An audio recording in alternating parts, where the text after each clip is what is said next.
Hello বন্ধুরা, কেমন আছো সবাই? চলে আসলাম ছোট একটা ব্লগ নিয়ে। তো আজকে গেছিলাম একটু নবদ্বীপে মার্কেটিং করার জন্য। পুজোর একটু কেনাকাটা বাকি ছিল, তো তাই গেছিলাম কেনাকাটা করার জন্য। যাওয়ার সময় তো বুঝতেই পারিনি রাস্তায় এত ভিড় কেন। যেতে যেতে কিছুটা গিয়ে বুঝতে পারলাম যে আমাদের নবদ্বীপ ব্রিজে একটু প্রবলেম হয়েছে। যাওয়ার সময় তো একটু অসুবিধা হচ্ছিলো, কোনোরকম করে গেলাম, গিয়ে শপিং করলাম। আসার সময় ব্লগটা হচ্ছে না, একটু ব্রিজের ব্লগটা করে নিই। তো দেখো এইখান থেকে আমাদের প্রবলেম চালু হয়েছে ব্রিজে। তো রিপেয়ারিং কাজ চালু হয়ে গেছে অবশ্য, কিন্তু এত বড় একটা ব্রিজের মধ্যে যদি এরকম একটা কিছু হয়ে যায়, যে কোনো মুহূর্তে দুর্ঘটনা ঘটতে পারে, যে আগেই প্রশাসন ব্যবস্থা নিয়ে নিয়েছে।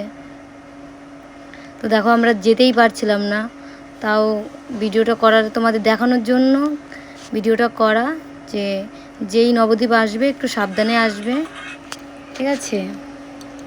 ওই দেখো সামনে ব্যারিকেড দেওয়া আছে, ওইখানটায় মেন প্রবলেমটা হয়েছে।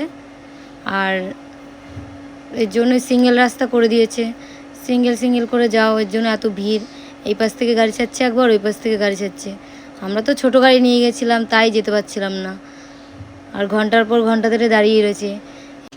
মেন প্রবলেমটা হচ্ছে এইখানে। আর বড় কোনো গাড়ি গেলেই রাস্তাটা ওপর নিচ হচ্ছে বারবার। যারা গৌরাঙ্গ সেতু পার হবে তারা সাবধানে পার হবে।